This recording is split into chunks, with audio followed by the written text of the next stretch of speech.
¿Todo bien? Sí, doctora, todo bien. Perfecto.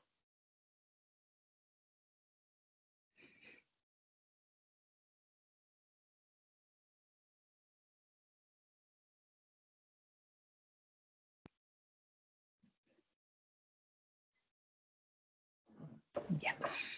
Entonces vamos a ver cómo nosotros estudiamos el aparato genital femenino, cuáles son los métodos diagnósticos y cuáles son los que ustedes tienen que utilizar. En un principio, cualquier método diagnóstico que nosotros utilicemos, ven bien el puntero, ¿no? Sí, doctora, sí se ve. Ya, perfecto. Es un súper puntero rosadito, así que no hay forma que no lo vean. Entonces en cualquier método del que vamos a utilizar, vamos a ver siempre el tamaño uterino, la forma del útero, porque hay úteros que tienen malformaciones congénitas y tienen una forma diferente al que estamos acostumbrados a ver, su forma de pera. Tenemos que ver la posición del útero, si el útero está en anteflexión, en retroflexión, si está en normoflexión, el tamaño, siendo aproximadamente el tamaño de una paciente nulípara de 7 centímetros, 7 por 5 por 3, y conforme van teniendo hijos, va creciendo a razón de 1 centímetro por año. Tenemos que ver también el miometrio, evaluar el miometrio, la cavidad, el endometrio que va variando de acuerdo al ciclo menstrual, la cavidad endometrial del contenido del útero. Tenemos que ver el cérvix, si hay alguna patología a nivel del cérvix, sobre todo los cánceres, la vagina, que cuando sospechamos de alguna patología vaginal también podemos visualizar la vagina, los ovarios, que están localizados en la parte lateral generalmente del útero o en la parte superior del útero, midiendo aproximadamente 4 por 2 por 1 centímetro. Otra de las cosas que debemos de visualizar siempre son las trompas de falopio, pero las trompas de falopio son tan delgadas que nosotros no la vamos a ver en métodos normales, en venos convencionales. Tenemos que visualizarlo con un examen especial de radiología que se llama histerosalpingografía. Y tenemos que ver el fondo de saco de Douglas. ¿Por qué? Porque en ese fondo de saco, cuando hay procesos inflamatorios a nivel del útero y ovario, vamos a encontrar líquido en ese fondo de saco. Entonces, eso es lo importante que nosotros evaluemos siempre que vamos a estudiar el útero y ovarios. ¿Cuáles son los métodos que tenemos para estudiarlo? La ecografía, la suprapúbica o bien la transvaginal, dependiendo si el paciente ha tenido vida sexual. Si el paciente tiene vida sexual, es mejor hacerlo con transvaginal. Y si no la ha tenido, una suprapúbica, o sea, en pacientes vírgenes hay que hacer de todas maneras suprapúbica. Alguien apague, por favor, su micrófono. La tomografía es un método que se utiliza para cuando nosotros ya encontramos alguna patología de tipo tumoral, que queramos ver su extensión, igual que la resonancia magnética. Es para ver extensión de algo que ya hemos visto en la ecografía. O sea, el primer método que tenemos siempre que hacer es la ecografía. Para evaluar las trompas de falopio, que solamente se puede visualizar con este método diagnóstico, está la histerosalpingografía. Entonces, la ecografía suprapúbica es la que se tiene que mandar a las pacientes cuando no han tenido vida sexual, como les mencioné, y para esto se hace por la parte suprapúbica con la vejiga llena. Tiene que tener la vejiga llena con bastante represión. Esta vejiga actúa como una ventana acústica que va a permitir ver el útero y ovarios.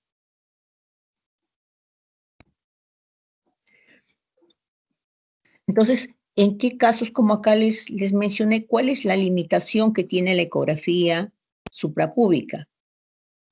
La ecografía suprapúbica es como que nosotros vemos de acá a 1 cuadra y la transvaginal como que la vemos a 1 metro. Esa es la nitidez con que se visualiza, más o menos.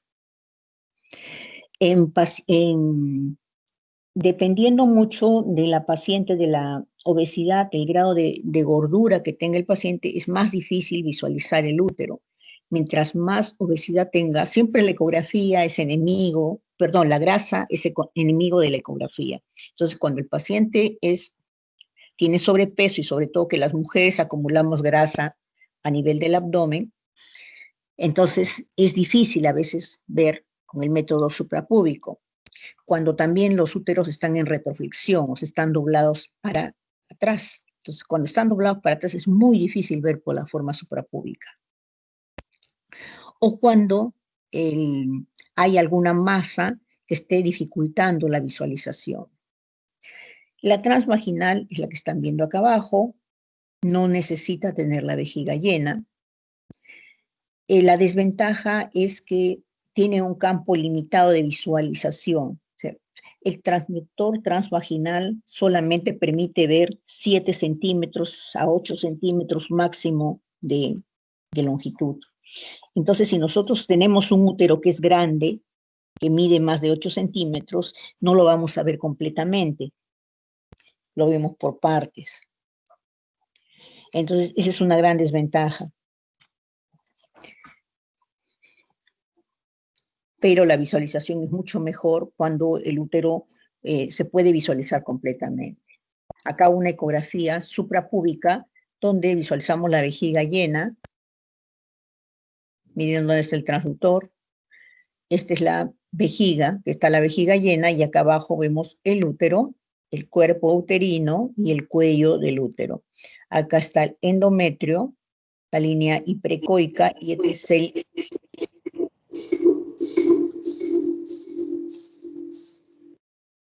miometrio. No sé quién prendió o qué pasó. Y este es un corte transverso a nivel del útero. Corte longitudinal y un corte transverso con la vejiga en la parte superior. Y acá se está viendo el endometrio en la hiperecoico y el miometrio en la parte periférica. En la ecografía transvaginal, veo acá, este es el útero, no tiene, fíjense la forma del transductor transvaginal, tiene esta forma cóncava, y la imagen que da es esta, donde se ve el cuerpo y el cuello. El endometrio nos permite visualizar las capas endometriales. Este es otro corte, también del útero, del mismo útero, donde ustedes no visualizan vejiga y ven el miometrio y el endometrio. Esta capa hiperecoica es el endometrio. Y este es el ovario con sus folículos periféricos. Entonces la visualización es mucho mejor, se ve con mayor nitidez imágenes pequeñas. La tomografía y la resonancia magnética nos sirven para, como les decía, para evaluar masas, extensión de masas que ya hemos visto, o extensión de enfermedad. Entonces, en una tomografía, miren cómo se ve el útero, el cuerpo uterino y los ovarios. El ovario derecho y el ovario izquierdo. Una resonancia magnética tiene mejor visualización para evaluar extensión de enfermedad. Acá estamos viendo anatómicamente cómo vemos el útero en un corte sagital. Miren, este es el útero, la cavidad endometrial, el cuello uterino, y acá es lo que visualizamos. El cuerpo y el endometrio, que como tiene líquido, se visualiza en T2 en color blanco hiperintenso.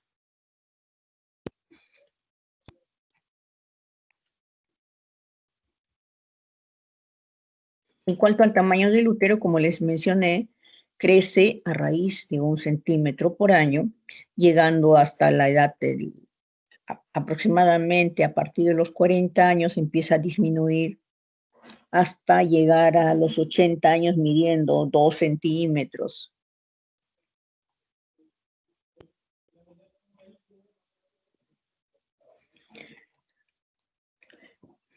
Ya.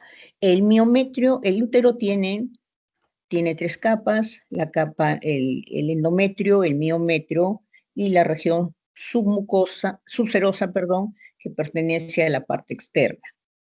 Entonces vamos a ver el miometrio, es todo esto, aproximadamente son 3 centímetros por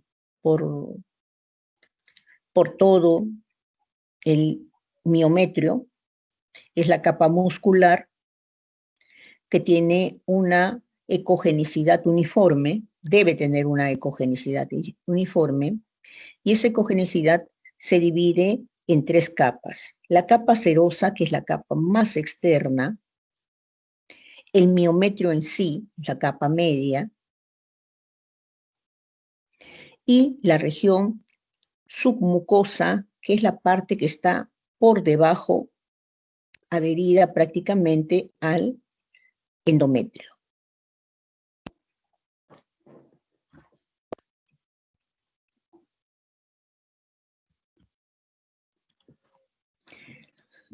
El endometrio es un tejido el cual va variando de acuerdo al influjo hormonal del ciclo menstrual. En la ecografía se ve como una línea hiperecoica que va engrosando de acuerdo a la fase proliferativa o secretoria que pueda tener el ovario. Y este endometrio vamos a ir viendo cómo va variando. Entonces, existen tres fases del endometrio: el proliferativo, el secretor y el menstrual. A ver, vamos a ver. Este es el endometrio. Cómo varía de la cavidad endometrial. Este endometrio va engrosándose desde ser una línea hasta tener este grosor, hasta llegar a los 14, 15 milímetros, donde empieza el periodo menstrual. Vamos a ver el endometrio proliferativo. Después que el paciente menstrua, el endometrio queda bien delgadito, de 1 milímetro. Empieza a partir del 5.º día, que termina la menstruación, empieza a engrosar, quedando a nivel más o menos del 5.º día, está en un grosor aproximadamente de 5 o 6 milímetros. Llega a engrosar formando de lo que era una sola línea, vemos ya como si tuviera 3 líneas por el engrosamiento del endometrio. En la fase proliferativa, este endometrio mide aproximadamente 8 milímetros. Es trilaminar, como están viendo ahí, como si fueran 3 láminas. En la fase secretoria, va pasando los días, va pasando el ciclo menstrual y va engrosando hasta medir aproximadamente 15 milímetros en el periodo premenstrual. Se va haciendo más hiperecoico y ya desaparecen esas 3 líneas y todo se vuelve completamente hiperecoico. Se borra la línea media. Y cuando empieza el paciente a menstruar, el endometrio se vuelve completamente delgadito nuevamente.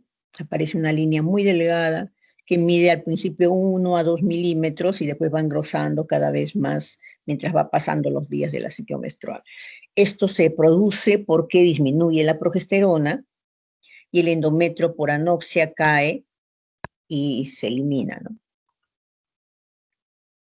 Entonces acá están las fases del endometrio, un resumen. La fase menstrual, la línea del endometrio es una fina línea ecogénica. En la fase proliferativa se va engrosando hasta alcanzar los 8 milímetros. Cuando llega a la fase de ovulación, la fase proliferativa se encuentra entre más o menos el 5.º día que termina la menstruación hasta el día 14 de la regla, 13-14. En ese periodo llega la fase preovulatoria. En la fase preovulatoria, el endometrio está midiendo más o menos entre 10 a 14 milímetros, llegando al día llegando al día de ovulación en ese grosor, donde se encuentra todavía en fase secretoria. Posteriormente a la ovulación, el endometrio sigue todavía engrosando hasta llegar a la fase de menstruación, donde se elimina. Conforme la mujer va pasando los 40 años, el endometrio va adelgazándose más cuando ya está en periodo post, o sea, ya está en su, ¿cómo se llama?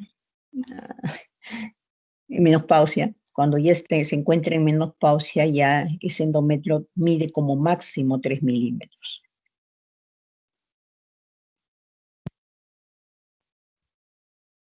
Acá estamos visualizando que dice línea congénita delgada que no mide más de 8 milímetros en la mujer asintomática.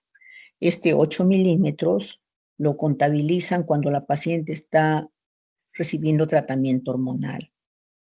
Esto tuvo una época que recibió los pacientes posmenopáusicas o menopáusicas recibían mucho tratamiento hormonal para aliviar los síntomas y porque también aliviaba la osteoporosis, pero se vio que la incidencia de cáncer de mama se disparó. Entonces hubo un periodo de años, de aproximadamente unos 10 años, en que la tendencia era dar mucho estrógeno. Entonces, en esa época fue que se hizo esto, ¿no? Se dio estas medidas, que no debe medir más de 8, pero en realidad no debe medir más de 3 milímetros. Ya de más de 3 ya tenemos que sospechar que algo está pasando.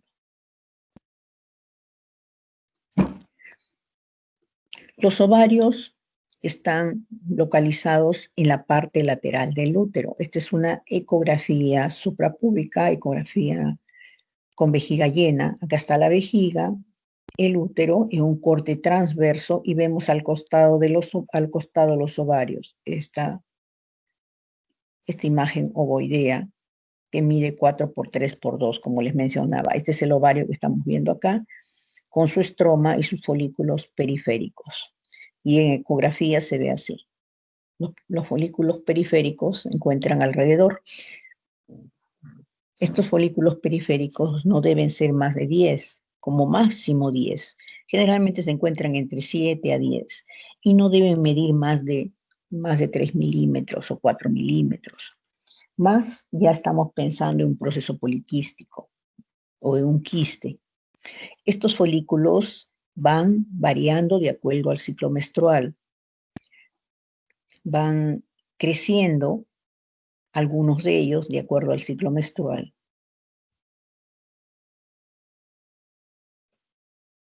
Entonces, acá le están realizando a la paciente una ecografía transvaginal. Miren cómo con el transductor entran a través de la vagina y choca casi con el cuello uterino, por eso es que se ve con tanta nitidez y podemos visualizar el útero y los ovarios.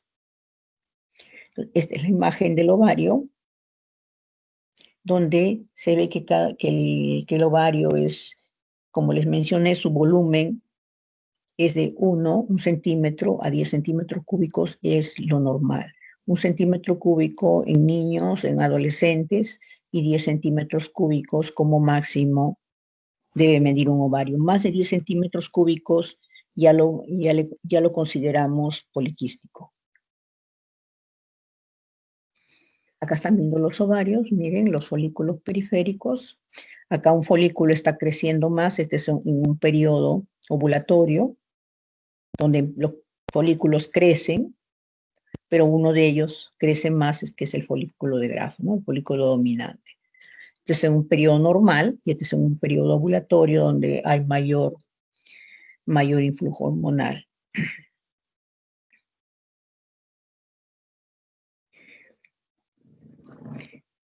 En la fase estrogénica, el ovario los folículos miden, como les mencioné, menor de 5 milímetros Lo normal es que midan 3, es el promedio, 3, pero hasta 5 puede considerarse normal. Y el folículo dominante, el folículo de Graf, empieza a aparecer a partir del día 10 del ciclo menstrual. Generalmente, para que un folículo de Graf sea bueno, debe medir como mínimo 18 milímetros como mínimo, pero en promedio entre 20 a 25 milímetros el día 14 del ciclo menstrual. En los tratamientos de ovulación o en los seguimientos de ovulación por ecografía, se considera que este folículo, para que la paciente pueda salir gestando, tiene que medir como mínimo 18. Y en promedio miden entre 20 a 25, eso es lo promedio, pero hasta 18 se puede considerar que esa paciente ovula. Menos de 18 milímetros ya la paciente no, ese folículo de Graf no es bueno, no está ovulando, no va a botar un óvulo bueno. Cuando llega la etapa de ovulación, este folículo se rompe, que es la fase de progesterona, se rompe, bota el folículo dominante, bota el óvulo y se empieza a formar el cuerpo lúteo.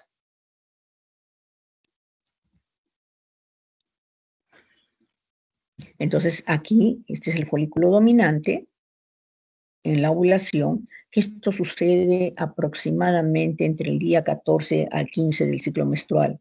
O sea, a partir del día 10, a partir del día, 8 más o menos, 9, los folículos empiezan a aumentar de tamaño. Llegando al día 10, se paran todos los demás, ya no siguen creciendo, y solamente uno de ellos empieza a crecer, a ovular, que es el folículo de Graf. Este empieza a crecer hasta el día 15, que es el día de la ovulación. Crece, como les mencioné, aproximadamente 2 centímetros o 20 milímetros, y cuando llega a la ovulación empieza a romperse y a eliminar líquido, el cual cae al fondo del saco de Douglas. Entonces, un signo de ovulación es líquido en el fondo del saco de Douglas. Líquido a nivel del canal cervical, porque al romperse el folículo, bota líquido, y el líquido, como les digo, cae en el fondo del saco de Douglas y en el canal cervical. Ahí se ha producido la ovulación y al día 16 empieza a formarse el folículo de Graf. Miren cómo se empieza a achicar.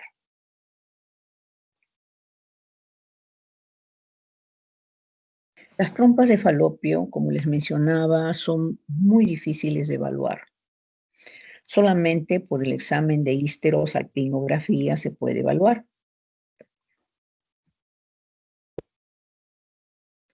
Tenía un videito que como lo he copiado para juntar un poco los slides, se me ha ido el videito. Bueno, entonces, ¿cuál es la función de la trompa? La función de la trompa es llevar el óvulo para que sea fecundado. El óvulo que se produce en el folículo de Graf pasa a través del infundíbulo de las porciones de la trompa de falopio y llega al útero para ser anidado con el espermatozoide. Si estas trompas de falopio están obstruidas, entonces no puede pasar el óvulo. Entonces es una de las principales causas de infertilidad, la obstrucción de estas trompas de falopio.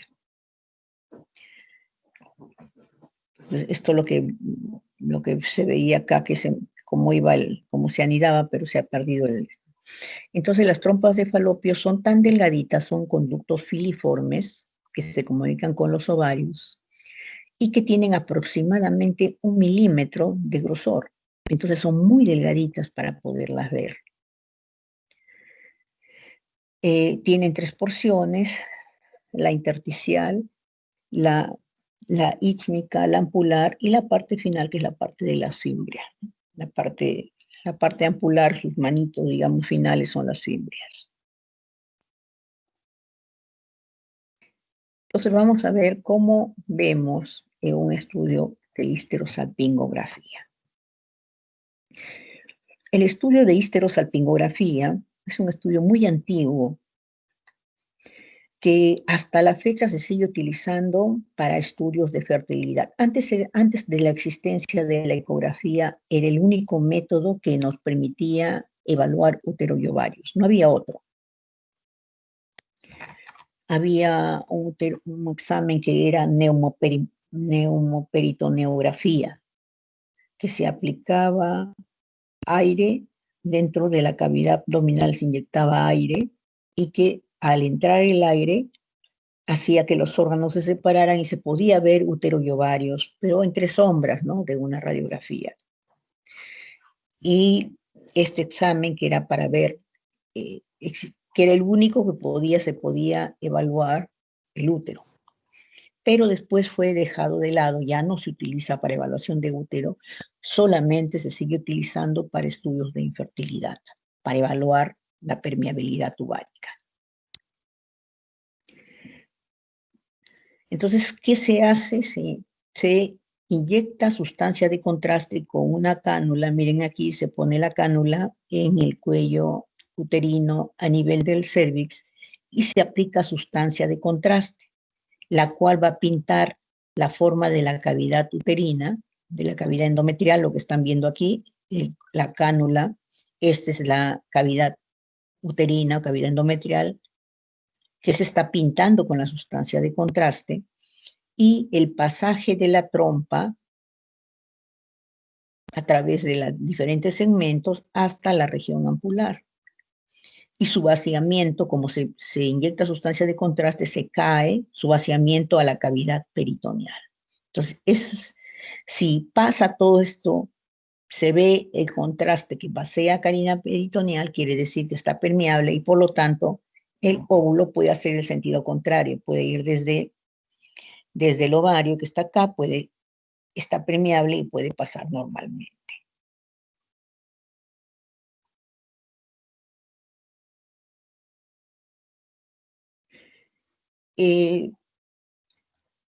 ¿En qué estudio se realiza? ¿En qué se pide? ¿Para qué se pide? Se pide para poder, como les decía, para estudios de infertilidad. Las trompas de falopio son tan delgadas que se obstruyen fácilmente cuando hay procesos infecciosos a nivel de las trompas o niveles infecciosos uterinos, cuando tienen enfermedad inflamatoria pélvica constantes, se inflaman y se van cerrando. Otra de las cosas que cierra es la endometriosis. Actualmente hay mucho caso de endometriosis por el hecho que la mujer se embaraza tardíamente. Entonces es un estudio que actualmente se sigue utilizando con más fuerza por la cantidad de infertilidad que hay actual. Otra de las cosas que se utiliza es antes de una reversión de la ligadura uterina. Hay mujeres que se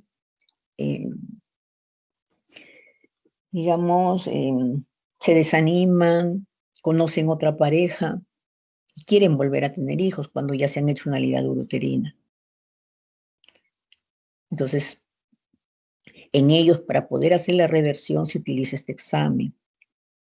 También cuando hay sospecha de hidrosalping o endometriosis, o cuando se quiere comprobar que la paciente ha hecho lo que se llama un síndrome de Asherman.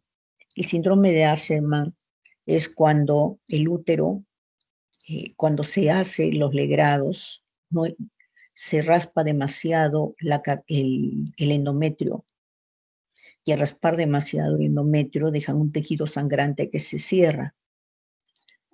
Con la espátula, cucharilla con la que hacen la limpieza, o que hacían la limpieza, barrían el endometrio y la paciente no volvía a menstruar más y ya no había forma de revertir. Y para comprobar ese estado es que se hacía este examen, o que se hace, ¿no? Porque todavía sigue existiendo esos casos.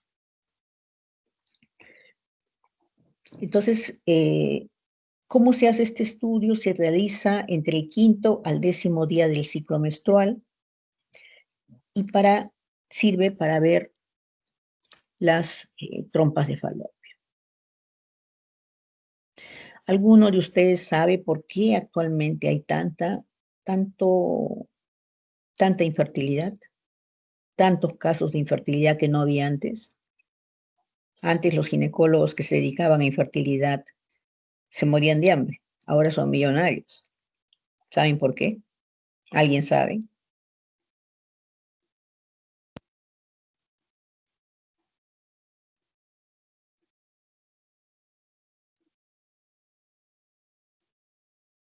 ¿No saben o no me escuchan? No se sabe. Les cuento. La endometriosis es una enfermedad que siempre ha existido y que es muy frecuente en la mujer. Son chicas que desde el primer día que menstruan tienen cólicos muy intensos. Entonces, como desde que empiezan a menstruar, desde los 14, 12 años, 10 años, empiezan con cólico, piensan que es normal tener cólico. ¿Qué sucede en la endometriosis? Existe el endometrio, que es un tejido que reacciona al influjo del hormonal. Un pedacito de ese tejido endometrial, algunas mujeres lo tienen por fuera del útero. Entonces, pues, lo más frecuente es que lo tengan acá en la cavidad pélvica, encima del intestino, puede ser encima del peritoneo. Un pedacito de esos quedó ahí. Puede ser, se ha visto endometriosis a nivel de los pulmones, a nivel de la nariz incluso, donde el día que la paciente le toca menstruar, ese pedacito de endometrio sangra también. Cuando es en la nariz, las pacientes tienen sangrado ese día a través de la nariz. Pequeño, microscópico, pero tiene. Donde hay ese endometrio va a sangrar. Entonces, eso pasa acá en la cavidad uterina. Cuando la sangre de ese pedacito de tejido endometrial que está por fuera cae al peritoneo, es por eso que la paciente siente mucho cólico, porque el peritoneo es muy sensible al dolor. El peritoneo duele ante cualquier inflamación, cualquier cosa que lo toca. Entonces, esa sangre proveniente de ese pedacito de tejido sangra todos los meses. Al sangrar va a producir que se hagan como costras, como adherencias dentro de la cavidad peritoneal. ¿Qué sucedía antes? La mujer empezaba su primera menstruación, empezaba a los 14 años. Empezaba a los 14 años y se embarazaba generalmente a los 18, 20 años, ¿no? Así era antes. Si no es, todavía se embarazaba antes a los 17. Pero pongamos que hasta los 18, las 18 o 20, ya pongamos 20. Ya. Empezaba a los 14, a los 20, eran 6 años que estaba el tejido, o sea, estaba formándose acá adherencias en la cavidad peritoneal. La mujer se embarazaba, 6 años no era suficiente para cerrar las trompas, para que esto se llene con cicatrices, con costras, no cicatrices, adherencias, ¿no? Adherencias, especie de costras, porque es sangre.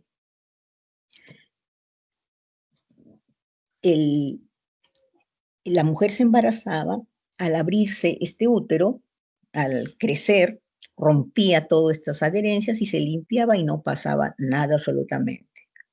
La mujer no se enteraba de que tenía endometriosis y salía gestando normal. ¿Qué sucede ahora? La niña menstrua antes. Las menstruaciones son, vamos a poner en el mejor de los casos, a los 11 años. En el mejor de los casos. Porque a veces están antes actualmente. 11, 12 años. Vamos a poner que sea a los 12 años. Ya. ¿A qué edad se embaraza ahora la mujer? Se embaraza a los 30. 28, 29, 30 años. ¿Por qué? Porque tiene que estudiar, tiene que hacer su maestría, tiene que comprar su departamento, tiene que viajar primero y se embaraza tarde. No todas, pero la gran mayoría. Que eso está bien, está bien.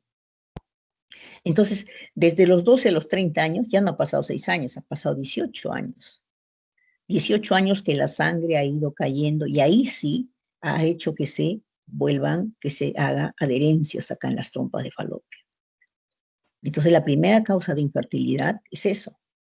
Son adherencias que han cerrado las trompas de falopio por endometriosis, que lo ha sido antes y ahora, pero antes, como les digo, con el embarazo que era anterior, antes, se rompía todo eso y solito se curaba la paciente sin haberse enterado. Ahora no. Ahora cuando decide embarazarse, ya no puede porque está cerrado el endometrio, está cerrado la trompa. Por eso es que ahora hay tanto problema de infertilidad. Y ahora pues los ginecólogos que hacen infertilidad, están recontra millonarios, así que ya saben a qué se tienen que dedicar, chicos. Entonces la histerosalpingografía aquí nos va a permitir ver la permeabilidad tumárica básicamente. Podemos también ver malformaciones, podemos ver endometriosis, que no han cerrado completamente las trompas, podemos ver miomas, pólipos, casos de tuberculosis, pero no es o sea, no lo vamos a pedir por eso. Podemos encontrar cuando hacemos un examen para ver trompas, podemos encontrar estas alteraciones, ¿no? ¿En qué casos está contraindicado hacer cuando hay un embarazo? Eso ya es básico saber. Cuando hay una infección aguda del cuello uterino o del aparato genital femenino, un hidrosalping, o tiene una cervicitis. ¿Por qué? Porque como se le inyecta contraste desde afuera hacia adentro, puede meterse la infección, igual que en la tuberculosis. Si la paciente está menstruando, tampoco es adecuado, porque también como se entra a presión la sustancia de contraste, uno de los coágulos puede entrar justo en la trompa y cerrar. Cuando es alérgica al contraste, o cuando ha tenido un año anterior, el año anterior ha tenido cirugías ginecológicas, porque todavía, como se inyecta presión para tratar de limpiar esas trompas, entonces se puede romper. Muchas veces, como se inyecta presión, uno hace el examen y como ve que pasa parcialmente, entonces le dice, señora, ¿qué prefiere? ¿Prefiere que el ginecólogo le abra la anestesia, le haga o le hacemos con fuerza? Usted le va a sentir un poquito de dolor, pero de repente se va, el mismo líquido logra permeabilizar las trompas muchas veces. Entonces, la mayoría de pacientes a veces prefiere que se le haga con fuerza para que limpie todita la trompa de falopio. Entonces, ¿cómo se hace? Se inyecta sustancia de contraste. Miren, acá está el espéculo. Este es el inyector. Se inyecta sustancia de contraste que es radiopaca. Se visualiza el cuello uterino. Acá el cuerpo. Y este es el primer examen. Se le hacen 4 tomas al final. El segundo, que es en frontal, el tercero en oblicuo y el otro en el otro oblicuo para ver las trompas de falopio. Y miren cómo se dibuja la trompa de falopio acá, la región ampular, y acá ya vació a peritoneo, o sea que está normal. Claro que es un examen doloroso porque al caer la sustancia de contraste a peritoneo duele. Esto es lo que nosotros vemos, el cuerpo, la cavidad uterina, las porciones de la trompa de falopio, que están viéndolos acá.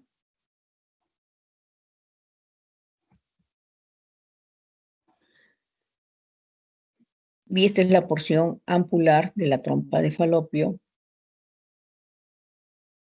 normal. Es una anatomía normal. El inyector, el cuello uterino, el cuerpo, la parte interna del cuerpo, la cavidad endometrial y la trompa de falopio, que se inyecta sustancia de contraste radiopaca y vacía a la cavidad pélvica. Entonces, eso es normal.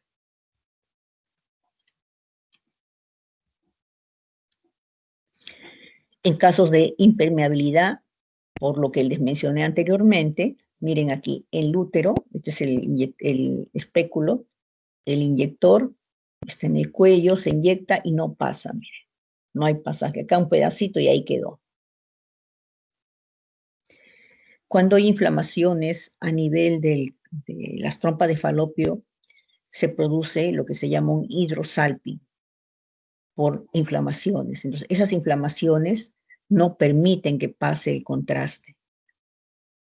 Se ve dilatado las trompas y ahí que se queda el contraste, no pasa más, porque la inflamación forma dentro de la trompa, forma dendritus que obstruyen la pasaje.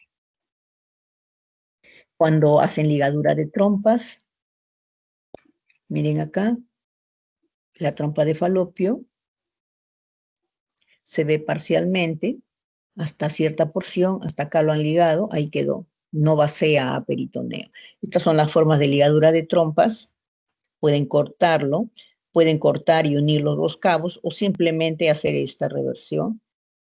No es tan segura, pero es más fácil de revertir si el paciente se arrepiente. Yo conocí a una paciente de 21 años que tenía 2 hijos y ella estaba encaprichada que le hagan una ligadura de trompas. Pero decían, señora, todavía está muy jovencita. Puede ser que en el camino pueden pasar muchas cosas. El hombre le puede sacar la vuelta y usted se encuentra a otra persona. No, y no, y no, y no. Y se hizo ligar las trompas.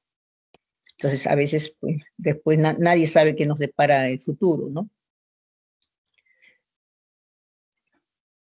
Aquí también, mire. Acá también se llega hasta cierta porción y ahí queda, no avanza más. El hidrosalping, que es una dilatación de las dos trompas, que también es una causa de que no pase la sustancia de contraste. Entonces vamos a ver ahora la patología del aparato genital. Una de las cosas que podemos encontrar son malformaciones uterinas, como la agenesia, la aplasia, que no hay un útero pequeño, o no existe útero, o un útero de un solo cuerno, o defectos que se producen por la fusión, que se producen entre la 9ª a la 12ª semana, que son el útero bicorne, que puede ser unicorne con un solo cuerno, o bicorne con 2 cuernos. Ahora lo vamos a ver, y el útero bidelfo. El útero hipoplásico es un útero de morfología normal, tiene tamaño normal, tiene morfología normal, tiene la forma normal, pero es pequeño para el tiempo o sea, la edad de la persona. Es un útero que generalmente un útero mide 7 centímetros de longitud. En las personas que tienen útero hipoplásico, su diámetro máximo su diámetro longitudinal mayor es de 5 centímetros como máximo, y el diámetro transverso es menor de 4 centímetros. Es 7 por 5 por 3, ese es el diámetro de un útero normal. Entonces, en los pacientes con útero hipoplástico generalmente tienen 5 por 3 por 1, esa es su medida aproximada, ¿no? Que no, si bien es un útero que tiene la morfología normal, no funciona adecuadamente, su endometrio no reacciona muy bien al influjo hormonal, por lo cual la línea endometrial es discordante con la fecha de ciclo menstrual. El útero unicorne son úteros que tienen un solo cuerno, pero y tienen una sola trompa de falopio. Miren, no hay trompa de falopio. Un solo ovario también. Es por ausencia del desarrollo de uno de los conductos de Muller. El útero bicorne se divide en dos. El bicorne unicervical. Miren, esto tiene 2 cuerpos, pero se unen en un solo cuello. Cada cuerpo tiene una trompa de falopio. Cada pedacito de cuerpo tiene una trompa de falopio. Entonces, lo que veo acá.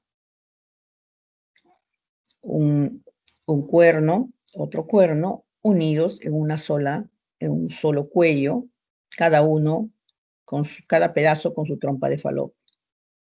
como si fuera una escotadura.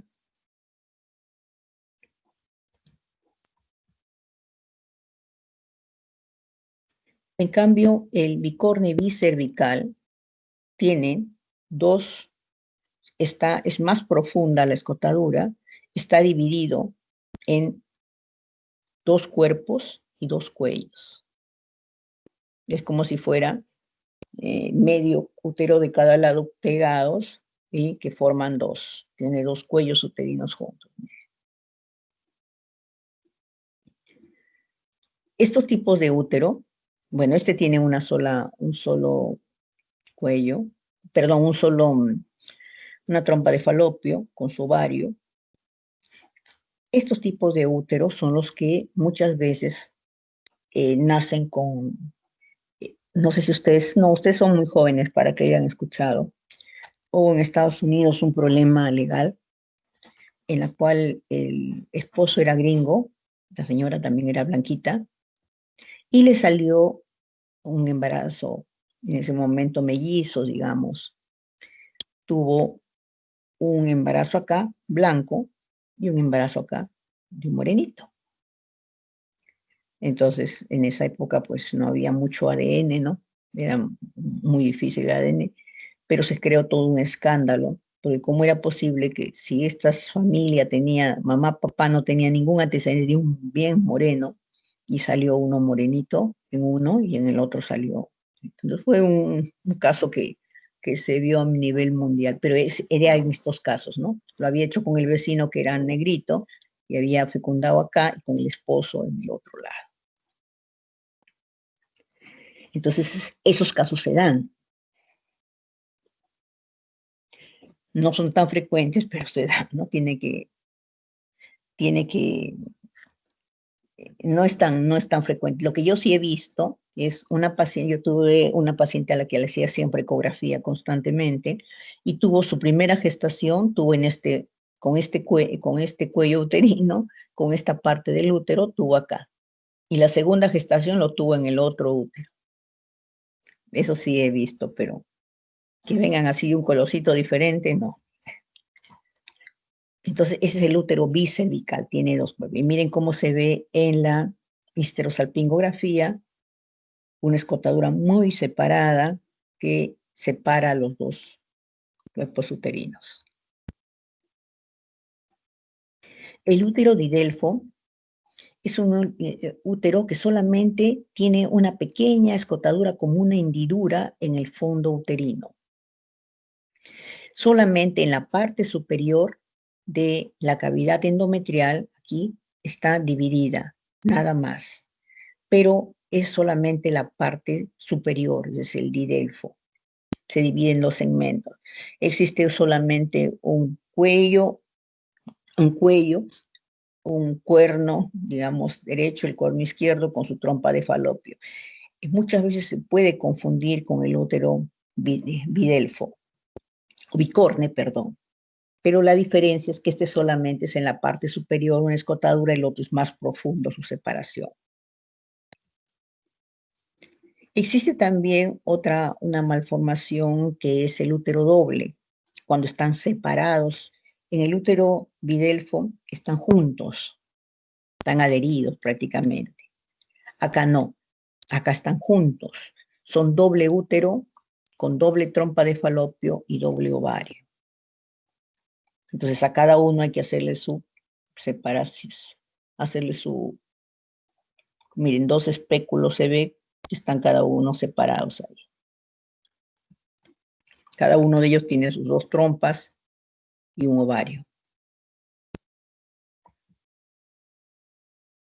En cuanto a los tumores uterinos, vamos a tener los tumores del miometrio, tumores del endometrio.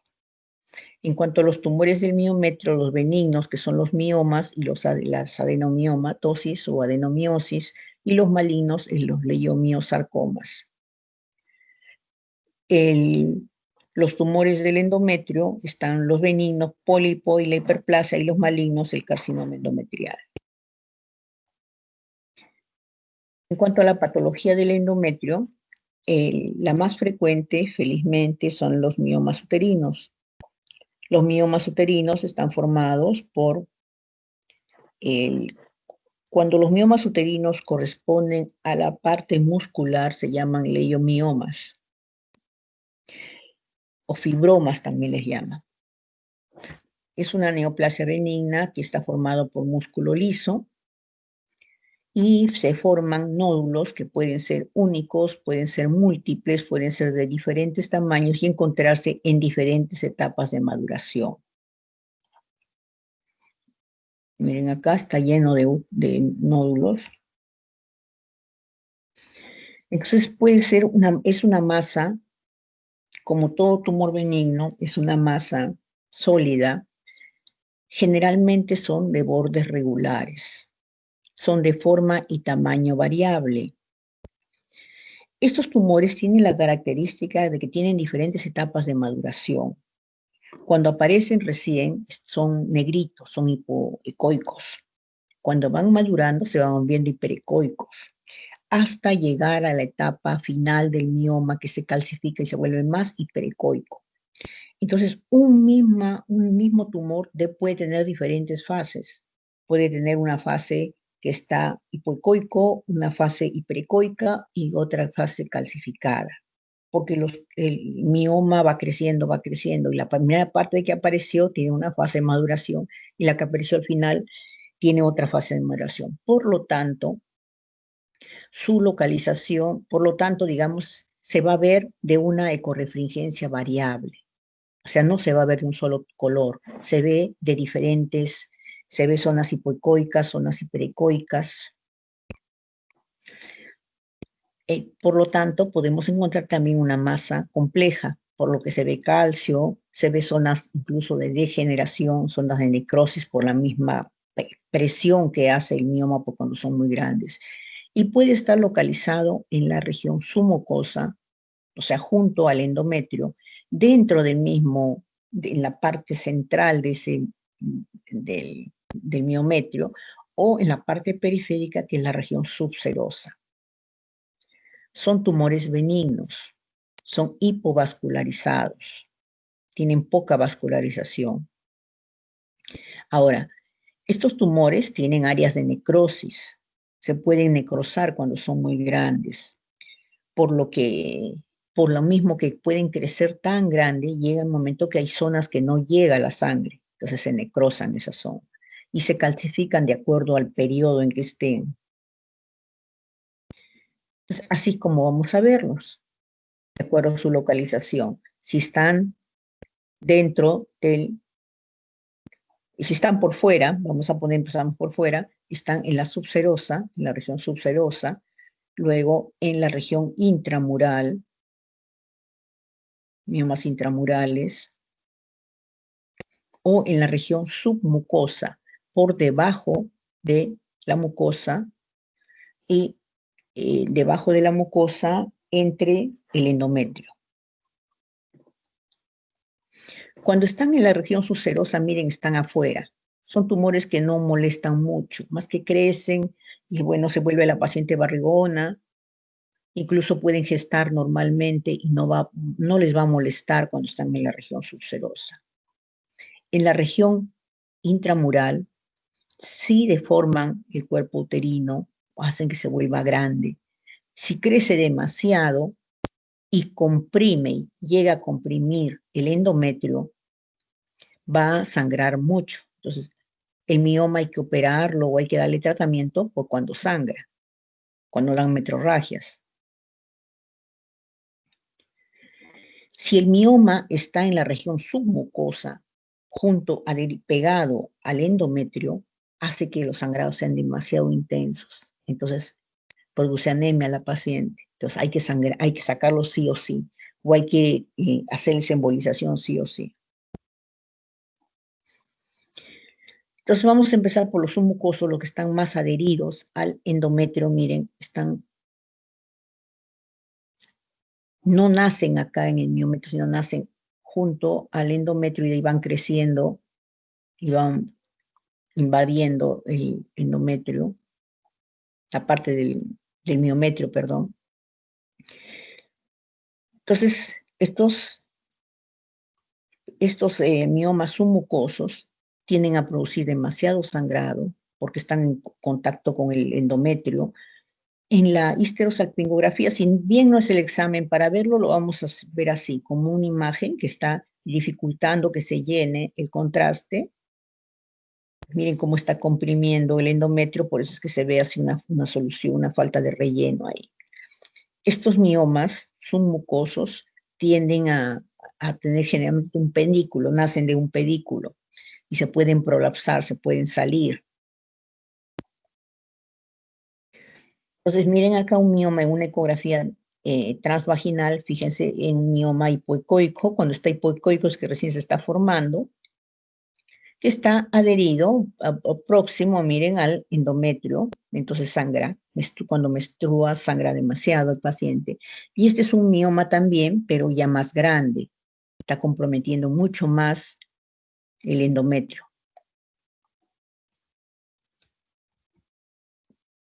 Los intramurales es lo que se encuentran en el mismo miometrio, en la parte central prácticamente, y no comprimen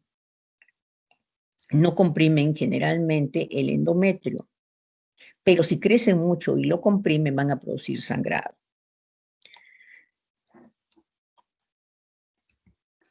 Entonces miren, acá vamos a ver primero este que es el que tiene uno solo. Este es el cuerpo uterino, el cuello. Acá está el endometrio y este es el mioma. Es un mioma intramural que no está comprimiendo el endometrio, está acá. Y el endometrio está aquí, está normal, y acá veo un mioma, miren cómo es heterogéneo. Esto tiene sombra posterior, o sea que es calcificado. Acá hay otro, por aquí hay otro. Acá tienen otro hiperecoico, miren. Son múltiples masas de bordes regulares, hipovascularizados con el Doppler, no tienen mucha vascularización, pero los encontramos heterogéneos por las fases de maduración que tienen. Los miomas subserosos son los que se encuentran por fuera, como les decía, no da mayormente ninguna molestia más que crece la barriguita. Lo único que pueden hacer es, como siempre, como tienen un pedículo, se pueden torcer y bueno, ahí sí producen un cólico muy intenso porque se necrosan. Y se ven en la ecografía, el útero se ve acá y acá se ve el mioma por fuera del útero. ¿Cómo se ven? Generalmente encontramos cuando una paciente tiene miomatosis, tiene intramurales, tiene subserosos y tiene submucosos. Tiene los tres.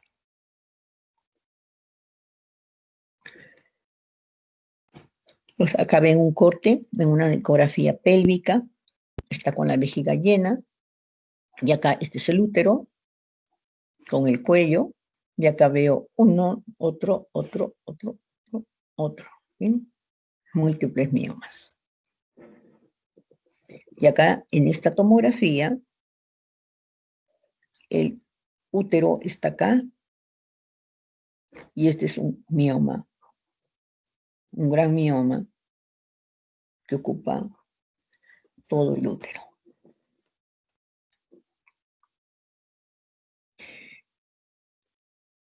El examen ideal para evaluar los miomas es la ecografía. Más se ve con ecografía pélvica porque la ecografía transvaginal, como cuando los miomas crecen mucho, el útero crece hasta 20 centímetros, 15, 10 centímetros, 11 centímetros, 12. Y la ecografía transvaginal no alcanza a visualizar eso. Entonces es mejor hacerlo por pélvica, donde se evalúa mejor los miomas. El leiomiosarcoma es un tumor, felizmente, no es muy frecuente. Es un tumor raro, pero si se presenta en las pacientes menopáusicas o posmenopáusicas. y da la imagen bastante semejante a un mioma, solamente que es de bordes más irregulares. Lo que lo caracteriza es la vascularización. Miren, tiene una vascularización bien acentuada, tiene un crecimiento rápido. Y bueno, como todo cáncer, da metástasis a distancia, adenopatías regionales. Entonces, acá hay, miren, un útero en un corte transverso, el miometrio y el endometrio, y acá veo esta gran masa, fíjense, heterogénea, irregular, con zonas de necrosis. Y en la tomografía veo esto, un útero aumentado de tamaño y la masa está comprometiendo todo el útero. Los cánceres de cuello uterino son muy difíciles de ver en ecografía, porque el cáncer se inicia en la región central, en la región interna del cuello uterino. Entonces, como se inicia en la región interna, es más que nada una zona que no se llega a visualizar mucho con la ecografía, porque es una región muy pequeña. Entonces, cuando nosotros ya lo logramos visualizar, ya está un cáncer avanzado, en estadio 3B más o menos, o 4. Entonces, no es el examen ideal para detectar cáncer de cervix de ecografía.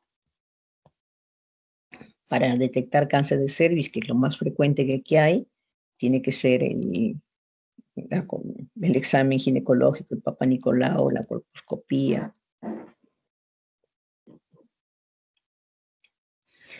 La adenomiosis se denomina cuando el útero está aumentado completamente de tamaño. Todo el útero es un aumento difuso de todo el útero. Generalmente se produce en pacientes ya mayores, alrededor de los 50 años. El útero, hay un crecimiento asimétrico, pero por engrosamiento de todo el miometrio. Hay una pobre definición entre el borde del endometrio y el miometrio. Van a ver acá, miren, es un útero completamente grande, heterogéneo, y que no permite diferenciar que haya una masa en sí, o sea, definir una masa, es todo el útero está, eso se llama una adenomiosis. En cuanto a las patologías del endometrio, la hiperplasia y el pólipo y el carcinoma. Se denomina hiperplasia endometrial cuando el endometrio mide más de 20 milímetros. El endometrio, como ustedes han visto, va variando de acuerdo al ciclo menstrual. Cuando llega a la etapa premenstrual, el endometrio debe medir como máximo, como un promedio, como máximo lo consideramos 18 milímetros. Cuando ya está en 20, ya hay que sospechar que puede existir una hiperplasia endometrial. Sobre todo cuando no corresponde, se ve muy grueso para la etapa gestacional. Cuando se hace una ecografía de útero, hay que siempre preguntar al paciente en qué fase menstrual se encuentra, porque tanto el útero como los ovarios varían de acuerdo a la fase menstrual. No es igual ver un útero en el día 5 de la regla que verlo en el día 20 o en el día 15. No es lo mismo, todo cambia. El tamaño, el grosor del endometrio, los ovarios, los folículos, todo va variando. Entonces, tiene que corresponder lo que estamos visualizando con la fase menstrual. No es que yo he visto, por ejemplo, algunos radiólogos cuando hacen la ecografía, ni lo miran al paciente. No le preguntan ni en qué fase menstrual está, cuándo ha sido su última regla, nada. Entonces, esos son los que se equivocan. Siempre hay que hacer correlación con la historia clínica del paciente. Entonces, en la hiperplasia podemos encontrar una hiperplasia completamente homogénea o una hiperplasia, lo que se llama una hiperplasia quística con unos pequeños tabiques. Entonces, miren, esta es una hiperplasia endometrial. Es una paciente a la cual le han encontrado 21 milímetros, o sea, 2.1 centímetro, 21 milímetros de grosor. Encontramos un endometrio completamente engrosado. Son pacientes que menstruan muchos días, porque para que bote esto, por lo menos va a tener que menstruar 10 días. Y esto se produce por alteración hormonal, generalmente en pacientes perimenopáusicas. Acá hay otro, donde también podemos encontrar a veces tabiques, pequeños tabiques, unas cositas así muy chiquitas, pequeños tabiques que parecerían a veces que son pequeñitos quistes dentro de esto, dentro de la hiperplasia. Pero basta que el endometrio tenga más de 2 centímetros, perdón, de 2 centímetros o de 20 milímetros, porque siempre hablamos en ecografía de milímetros, en imágenes siempre hablamos en milímetros, tenga más de 20 milímetros ya para considerarlo una hiperplasia endometrial. El pólipo endometrial es un tumor benigno de bordes regulares que tiene generalmente un pedículo, el cual es vascularizado y produce también sangrados menstruales abundantes, metrorragias. Miren, este es el pólipo, una imagen benigna de bordes regulares, sólida, adherida al endometrio. Acá ven que se le ha inyectado líquido a la cavidad uterina para poder visualizar este pólipo. Cuando nosotros queremos evaluar patología del endometrio, se le manda un examen especial que se llama histerosonografía, que es una combinación de la histerosalpingografía con ecografía, en la cual se inyecta sustancia de contraste al útero, pero ya no sustancia de contraste, perdón, no sustancia de contraste, sino se le inyecta agua al útero y se le hace la ecografía. ¿Para qué? Para poder dilatar, abrir ese endometrio que ustedes ven que es una sola capa, que se ve una capa hiperecoica, acá se abre. Entonces, al abrir ese endometrio, esa cavidad endometrial, podemos visualizar si hay pólipos o hay alguna alteración a nivel del endometrio. Tenemos un cáncer, por ejemplo. El cáncer endometrial, que es un tumor maligno, en el cual visualizamos el endometrio irregular con áreas heterogéneas, hiperecoicas, hipoecoicas, es de bordes imprecisos con el miometrio, no se define adecuadamente, es hipervascularizado. Entonces, miren, es muy semejante, parecido a la hiperplasia endometrial, pero lo diferencia que sus bordes son irregulares, que su tejido mismo en sí es heterogéneo, que no hay una buena diferenciación entre el borde del endometrio y el miometrio. Cuando se tiene la duda, se le aplica Doppler y eso es muy vascularizado.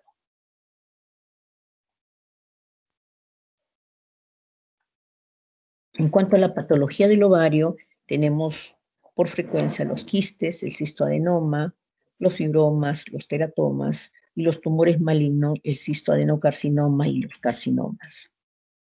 El quiste funcional es un quiste que se produce cuando uno de los folículos crece y no revienta. ¿Se acuerdan que yo les mencioné que había un folículo dominante y que los demás también crecían y se quedaban ahí?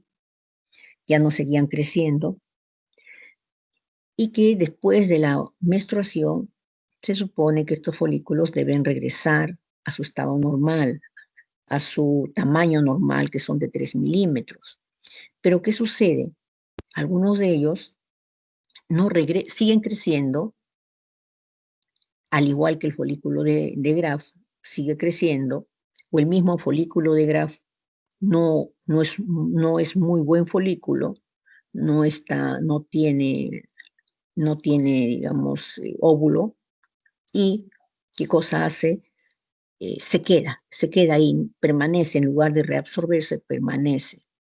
Entonces, esos son los quistes funcionales. Son quistes que hasta están ahí a veces por un mes, 2 meses, 3 meses, a veces días. Se le toma la ecografía y se le encuentra, no corresponde a la fecha de su ciclo, pasa 1 o 2 meses, se vuelve a tomar y ya no está, desapareció. Tienen digamos, la complicación que puede hacer es que cuando son muy grandes se pueden romper o se pueden torcer o pueden hacer hemorragia. Pueden desaparecer solos, como no tampoco. A veces permanecen por tiempo, y si tienen más de 5 centímetros y permanecen por más de 6 meses, hay que operarlo, porque pueden tener esos problemas que les he mencionado. Hay que estar viendo un quiste, una imagen anecoica, de bordes regulares, pared delgada, de contenido líquido. La endometriosis, así como ese pedacito de tejido endometrial se ubicaba por fuera de el útero, se ubicaba en el peritoneo, también se puede ubicar en el ovario. Entonces, al ubicarse en el ovario, va a producir que también el ovario, vamos a poner entre comillas, empiece a formar quistes con sangre, forman endometriomas. Justo se pone dentro del ovario y cuando el folículo empieza a crecer, se empieza a llenar con sangre. Entonces, estos son los endometriomas. Son quistes, pero llenos de sangre, por lo cual se ven densos. Se pueden ver densos, se pueden ver también densos, pero de 2 colores, por la sangre misma, que a veces nos dan 2 tonalidades, pero se asocian, se les llama también endometriomas o quistes de chocolate. Quiste de chocolate porque tiene sangre. Y generalmente se asocia a infertilidad, porque si esta paciente tiene endometriosis ahí, tiene también en las trompas. Y estos endometriomas van destruyendo el ovario. Y se quedan ahí, estos no son de que revientan, no, se quedan ahí. Entonces estos hay que operarlos, los endometriomas. O los quistes endometriósicos. Ese es el que les digo. No, al Doppler color no tienen, no hay vascularización, pues, porque es un quiste benigno. Esto es un quiste, miren, dentro del ovario, pero denso. Fíjense, es un quiste con contenido de sangre en su interior, quiste endometriósico. El ovario poliquístico es muy frecuente y tenemos que tener más de 12 folículos periféricos para considerarlo poliquistosis y que el ovario mida más de 10 centímetros cúbicos. Generalmente los ovarios poliquísticos no ovulan, no tienen folículo dominante y no hay ovulación.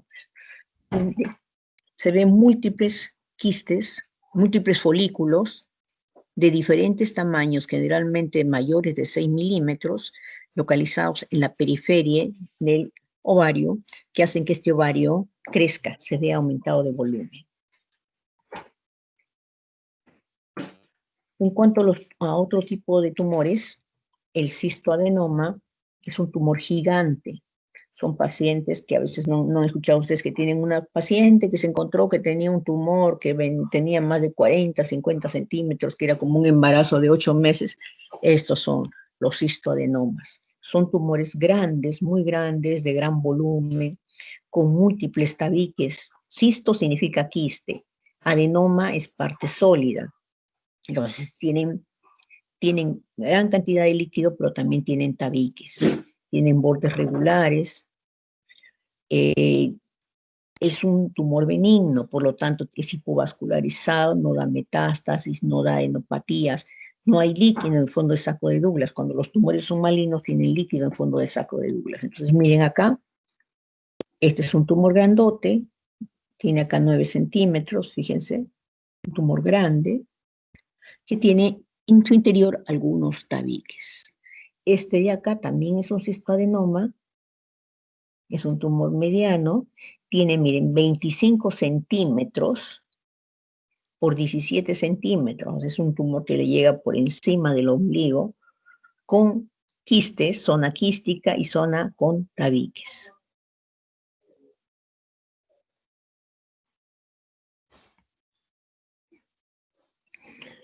Los teratomas son tumores también frecuentes en el ovario, después de los cistoadenomas.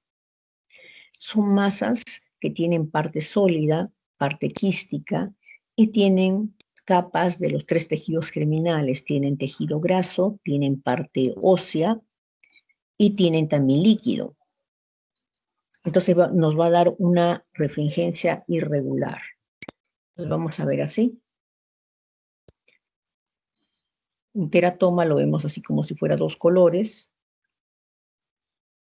que tienen una zona que es grasa, una zona sólida, y pueden tener calcificaciones o especie de dientes, porque tienen de las 3 capas germinales. Es un tumor mixto. Los teratomas son tumores que ustedes le encuentran de varios colores, encuentran calcificaciones como dientes, hasta pelos tienen los teratomas. También hay que operarlos. Y ya por último, el cistoadenocarcinoma, que es un tumor también, es un tumor maligno, es multiloculado, o sea, grande también. Es como el cistoadenoma, igual de grande, multilocular. Generalmente es en los 2 ovarios, tiene bordes imprecisos como todo tumor maligno, tiene abundante tejido sólido, líquido libre en cavidad peritoneal y presenta adenopatías retroperitoneales y metástasis como todo tumor maligno. Entonces miren acá este tumor, este quiste, este cistoadenocarcinoma, es un tumor de bordes irregulares que tiene zonas líquidas, zonas sólidas, heterogéneas, tabiques, que si se le aplica el Doppler es hipervascularizado. Miren acá este otro, como el tabique está todito vascularizado. Generalmente un tumor, cuando es benigno, solamente la arteria que lo irriga, se ve la vascularización cuando es benigno. Cuando es maligno, todo se enciende. Bueno, eso es todo, chicos. ¿Alguna pregunta?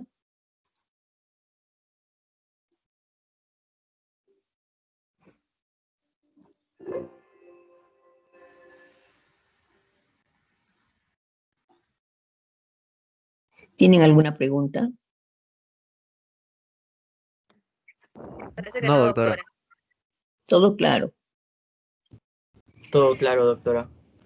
Ya, Sí, entonces, cuídense mucho. Voy a ver quiénes están presentes. Algún momentito. Voy a tomar la foto del... Tengo 93, chicos. Muchas fotos.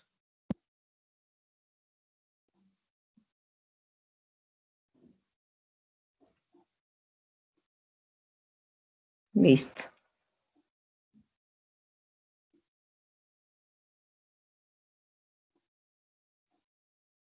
Ya.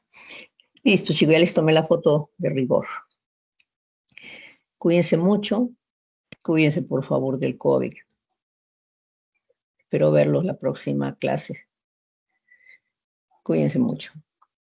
Gracias, doctora. Buenas tardes. Gracias, doctora. Buenas tardes. Gracias, doctor. Gracias.